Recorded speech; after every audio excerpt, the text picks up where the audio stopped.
When you spawn into a new Minecraft world, the silence is almost deafening.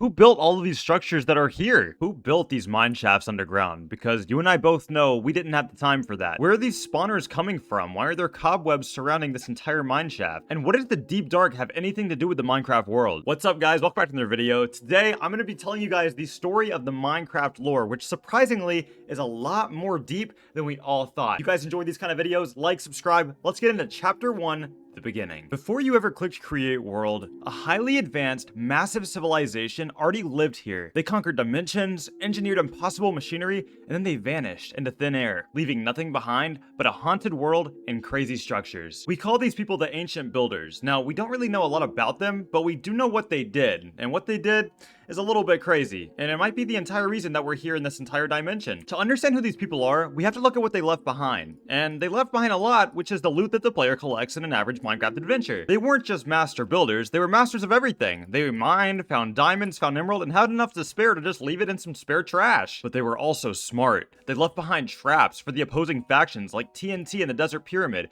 and getting shot by arrows in the Jungle One. Now, just like you and I were human, they were too. They lived, they breathed, they ate, everything that we do, these people did the exact same. Now, we'll get into who these people are exactly in a little bit. When I say that these ancient builders were just like me and you, they were like us, but kind of on crack. They were kind of crazy. However, what they lacked in being calm, they were just really intelligent. They left behind these incredible structures that all of us had to find until it all came to a bloody end. The Ancient Builders were defined by their curiosity, but curiosity is a really dangerous thing when you live in a world with infinite dimensions. Eventually, their hunger for resources led them to experiment with obsidian and fire. They tore open a rift in the fabric of reality, leading to the Nether. To the builders, this hellscape was an untapped gold mine. Literally, there's gold everywhere, there's glowstone, and even though there's, a fire risk, there's a fire risk in everything. You guys have heard of OSHA. However, what they did not realize was they weren't alone in this dimension. They started uncovering these random pig-looking creatures that looked like the pigs from the overworld if they were just a little bit more scary. They were wielding weapons and they weren't friendly. Now, if that wasn't enough, as they stumbled upon the blue forest biome, they noticed a different looking figurine, something that they'd never seen before. It was a taller, slender looking figure that would pick up random blocks that, they seemed pretty docile, but they didn't want to get too close of a look. As I mentioned earlier, this entire untapped landscape was a gold mine. So when they stumbled upon the Bastion, what they didn't realize was the name of it at the time, they realized that so long as they were holding some gold, they were honestly pretty friendly residents. They became good friends with the piglins, and everything seemed like they were going to live in harmony. Their little pets were a little bit more frustrating, but if they got along with everybody, it seemed like everything was going to be okay. However, as soon as they decided to take off their gold armor, when they thought that they were in a safe territory, chaos broke out. The piglins started attacking. The hoglins were absolutely ruthless. Builders had nowhere to go, so they had to find their own way out. Those portals that you see around the Nether, well, they're left by the builders. They were trying to escape, but unfortunately, they got hit by a ghast, something that they'd never encountered before, which destroyed their entire portal and broke the entire thing. Most of them, unfortunately, passed away. However, the ones that did get back to the overworld were honestly just terrified. All over some money, unfortunately, the piglins started to get really mad. They built portals from the Nether and came back to the overworld and destroyed them so that there'd be very little trace. Some of them, they did a better job with others, of course, because this one's pretty big out there, but unfortunately, this would become a massive problem for the Master Builders. Their greed for conquering these dimensions led to them allowing evil into the landscape. So now what happens? You have a faction that, has been here for thousands and thousands of years, and a new faction who had never seen this landscape before wanting to conquer it all for themselves, who's already pretty mad at the builders who came to infiltrate their castle at first. Well, war breaks out, and this is where the story gets pretty sad. Piglins started rummaging through the world, as we mentioned in the last part. And what started happening was the piglins brought corruption. In a world that was so beautiful, that had sheep, cows, all these beautiful animals at every turn, you started to see monsters pop up. And you're probably like, well, where did they come from?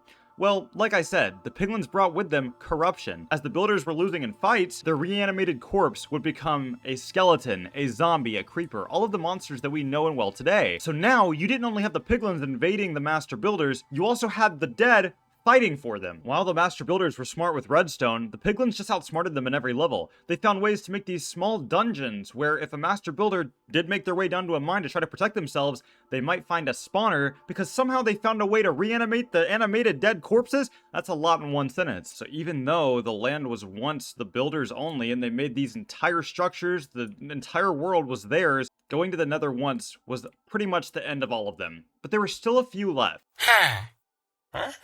As we saw from Star Wars, when somebody creates evil, when they go into exile, the world does not suddenly magically heal. But unfortunately, the Minecraft builders made a very similar mistake. And that leads us to the villages. Faced with total extinction, the remnants of humanity fractured into two distinct groups based on a massive ideological divide. The first group chose absolute surrender. They realized that their insatiable hunger for progress, power, and dimensional travel is what caused this apocalypse in the first place. To survive, they made a radical choice. They abandoned all of their technology, they threw away their diamond swords, burned their books, and swore an oath of pacifism. They did not want any of this to continue. They didn't mean for any of this to happen.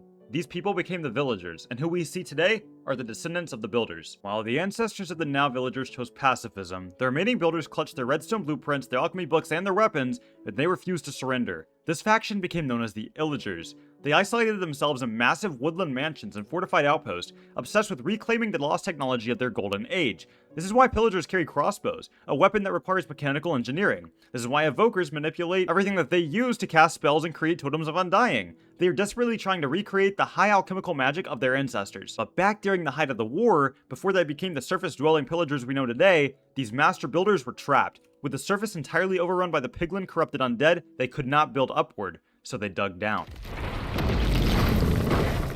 Deep down here in the Deep Slate, they constructed the ancient cities. Notice how it's made of a very similar material of what is in the pillager outposts? Grand palaces of stone, lit by these sensors and these weird lanterns. In the pitch black of the Deep Slate, the Master Builders discovered a strange alien organism, Skulk. They realized that Skulk had a unique property. It fed entirely on death. Whenever a living being died near a Skulk catalyst, its life force, its experience, was absorbed and converted into physical spreading matter. The Master Builders, desperate for an ultimate weapon, decided to play God. They began sacrificing their own fallen soldiers, feeding them directly to the Skulk. They built the Warden.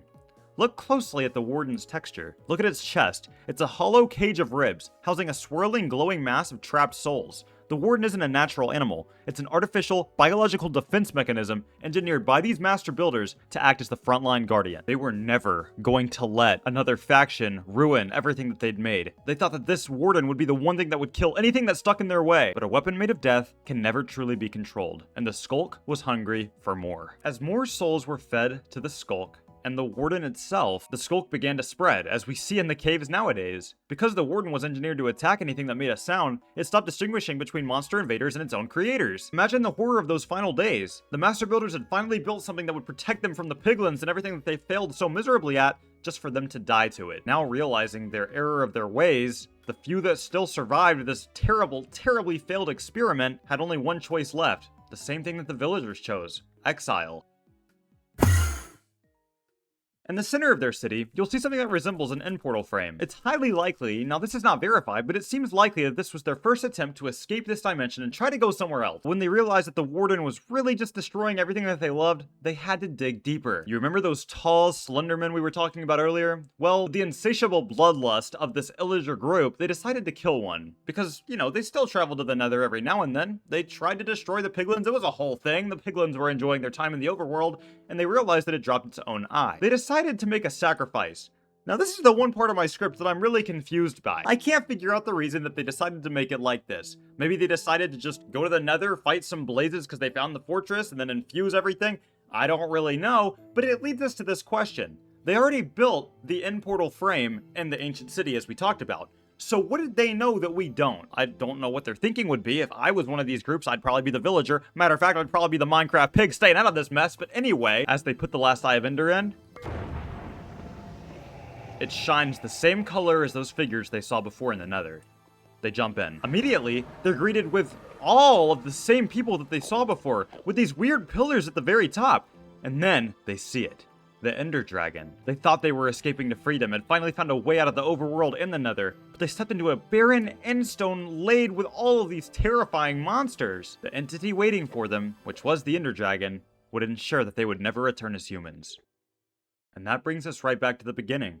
back to you guys. When you click create world, and you wake up on a beach, you aren't just a character, you're a descendant of the Master Builder. You didn't choose the path of surrender like the villagers, or the path of bloodlust like the illagers. Preserved in stasis or hidden away. Honestly, I don't know, this is a lot more complicated than my normal YouTube videos ranking my favorite biomes. Oh wait, sorry, I gotta be back to the actual... Anyway, you inherit all of the power from the Master Builders, because you are the last one. You can mine, you can build, you can craft, you can redstone. The word of the game, the name of the game, Minecraft.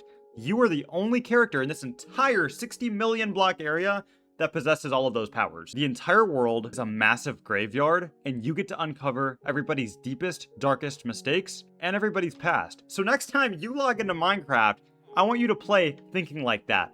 Think about how your ancestors were the ones who created the mineshaft that you're in. The bad side of your ancestors, like your weird uncle, are the ones who are mean and try to kill you with a crossbow. Anyway, guys, that's gonna be it from me. If you guys have enjoyed this video, please let me know. Leave a like, subscribe. I don't really know what this video was. I don't really do lore videos like that. But if you enjoyed, let me know. I love each of you guys so much. I will see you guys in the next video. You guys have a great rest of the day. I'll see you guys next time. Goodbye.